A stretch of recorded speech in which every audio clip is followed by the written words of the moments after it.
Dan kami lanjutkan dialog kami malam hari ini. Saya ke Mas Andi Rahmat Wijaya, Wasekjen DPP Partai Gerindra. Mas Andi, kalau kita melihat peluang Pak Prabowo dalam pemilu 2024 ini mungkin merupakan peluang terakhir karena mengingat usia beliau yang juga tidak muda lagi. Seperti apa kondisi ataupun relasi dengan partai-partai lain terkait dengan rencana koalisi Gerindra untuk mengusung Pak Prabowo sebagai capres di 2024, Mas Andi? Pertama, Pak Prabowo ini adalah elit partai atau ketum partai ya, yang memiliki elektabilitas tinggi. Ya. Jadi bagaimanapun juga kami akan memaksimalkan potensi itu untuk ikut gelanggang kembali di 2024 ini. Nah kemudian atas dasar itulah maka wajar kami mendeklarasikan ketum kami untuk maju ya. Pak Erlangga aja yang di bawah Pak Prabowo dideklarasikan untuk dicapreskan oleh Golkar. Jadi apalagi Pak Prabowo. Jadi kami tidak menyanyiakan peluang tersebut untuk menjemput tiket pilpres tersebut. Gitu. Jadi, nah kemudian yang kedua untuk menjawab pertanyaan Mas Aryo tadi terkait dengan koalisi, sampai saat ini dengan PKB kita sudah deal ya terkait dengan koalisi, tapi untuk cawapresnya perlu elaborasi lebih lanjut bagaimana nanti kami menyepakati Pak Prabowo dengan siapa. Tapi terkait dengan arah koalisi, PKB merupakan salah satu partai yang akan kami ajak untuk bergabung di Pilpres 2024. Nah ini yang menarik Mas Andi, karena dengan deal ataupun dengan terciptanya koalisi antara Gerindra dengan PKB, konon kabarnya Pak Prabowo justru memilih Ibu Khofifah Indar Parawansa sebagai cawapresnya nanti, mengingat pada 2019 kemarin Gerindra kalah ataupun Pak Prabowo dan Sandi waktu itu kalah di Jawa Timur. Konfirmasi terakhirnya seperti apa Mas Andi? Sampai sekarang belum pasti Mas Aryo, tapi opsi-opsi tersebut masuk dalam kantong Pak Prabowo. Ya. Jadi ada Ibu Khofifah atau Cak Imin sendiri atau kader-kader lain bahkan di luar PKB sekalipun ya. Mungkin Bung Erick Thohir atau bahkan justru mungkin Sandiaga Uno. Gitu. Jadi pilihan-pilihan tersebut masih sangat terbuka. Yang jelas bagi kami adalah bagaimana dalam pertarungan besok itu Pak Prabowo memiliki pasangan yang komplement. Jadi pasangan komplement itu memiliki atau melengkapi beberapa kekurangan-kekurangan Pak Prabowo. Jadi diantaranya mungkin dia sipil ya, atau membawa basis-basis suara atau kantong suara yang ada di daerah tertentu. Jadi kalau Ibu Khofifah menjadi opsi, salah satu opsi itu mungkin karena tadi Mas Aryo juga sudah menyinggung ya terkait dengan kantong suara di Jawa Timur ya, yang bisa menyuplai suara bagi pasangan Pak Prabowo. Jadi seperti itu, Mas Aryo. Baik, bagaimana dengan peluang dari Pak Ganjar dan Anies Baswedan untuk mendampingi Pak Prabowo? Apakah itu juga masuk dalam hitung-hitungan ataupun matematika Pak Prabowo dalam pemilu mendatang? Kalau mau dia tidak masalah, kami terbuka. Baik Pak Anies maupun Pak Ganjar ya. Bahkan dalam salah satu survei ini Prabowo Ganjar ini teratas. Gitu.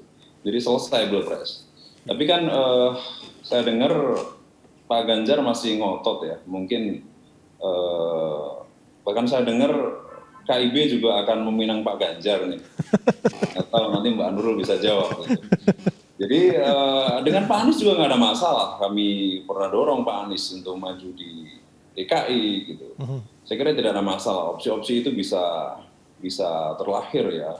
Yang jelas bagaimana kesepakatan koalisi ini bisa dibangun ya untuk mendorong pasangan capres yang bisa diterima oleh semua anggota koalisi. Baik, saya ke Mbak Nurul. Mbak Nurul, kalau kita melihat elektabilitas dari hasil survei berbagai macam lembaga survei yang ada, elektabilitas dari Pak Erlangga relatif di bawah ketiga pasangan ataupun ketiga capres yang ada saat ini menjadi top 3. Ada Pak Anies, ada Pak Prabowo dan juga ada Pak Ganjar. Bagaimana upaya konkret dari Golkar untuk mengerek elektabilitas dari Pak Erlangga supaya di 2024 benar Golkar bisa mengusung Pak Erlangga sebagai pemenang Pilpres?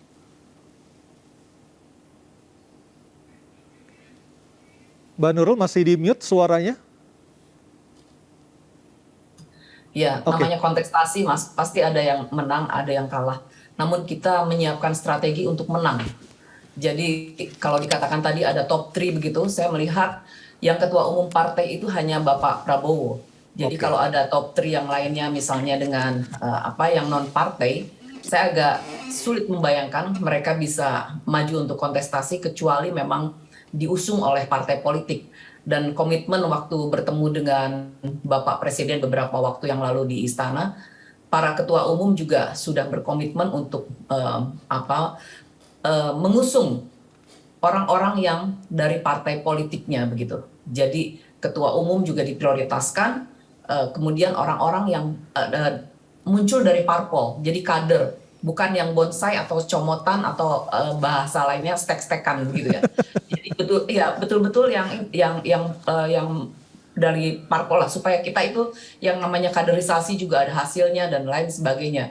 Jadi ini menjadi tolak ukur juga keberhasilan kita melahirkan kader-kader yang potensial untuk dimajukan sebagai capres. Baik. Kalau Mas tadi mengatakan bahwa Bapak Erlangga itu masih rendah dan sebagainya, saya kira saya tidak pernah pesimis karena orang belum mengenal dekat dan belum ada debat-debat yang nanti pasti akan pas pencapresan itu dimulai, kampanye itu dimulai, dan baru publik itu melihat secara langsung kapasitas, kapabilitas, dan kemampuan seorang Erlangga itu bisa membawa Indonesia sebagai salah satu harapan untuk membawa Indonesia lebih maju dan tetap sustain dalam menjaga pembangunan yang sudah dilakukan. Baik.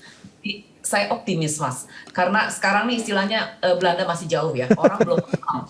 Walaupun sekarang kita juga melakukan segala macam cara di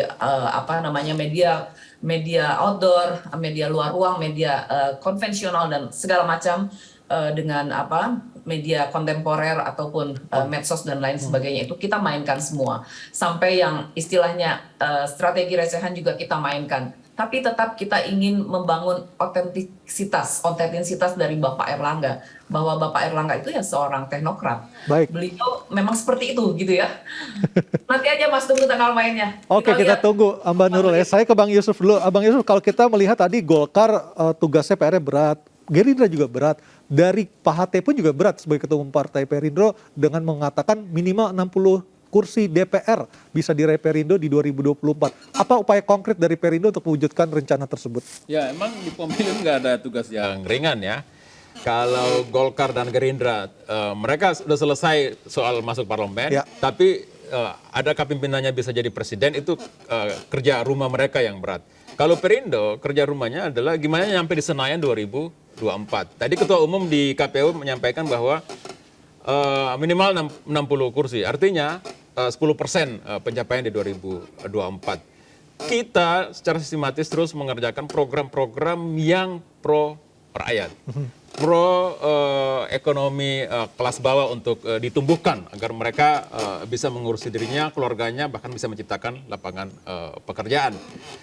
Dari situ rakyat bisa melihat kita elektabilitasnya terus tumbuh. Ya, dari survei lembaga yang kredibel seperti Litbang Kompas misalnya, kita naik terus tuh. Terakhir sudah 3,5.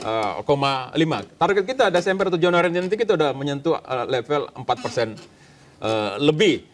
Kalau kerja kita terus diapresiasi oleh rakyat karena mereka menganggap bahwa kita jadi pembeda nih, ada diferensiasi. Partai lain mungkin sibuk dengan gimmick-gimmick elitis, tapi Perindo konkret membantu rakyat, itu yang kita harapkan. Artinya terkomunikasi dengan baik, apa yang kami lakukan adalah dibutuhkan oleh rakyat, dan kami akan terus memasifkan itu. Kami sudah tahu, rakyat sudah melihat bahwa bantuan modal dan gerobak itu adalah ikon Partai Perindo. Itu akan kami masifkan, ditambah dengan program-program sosial lainnya yang menyentuh kepentingan masyarakat kelas bawah.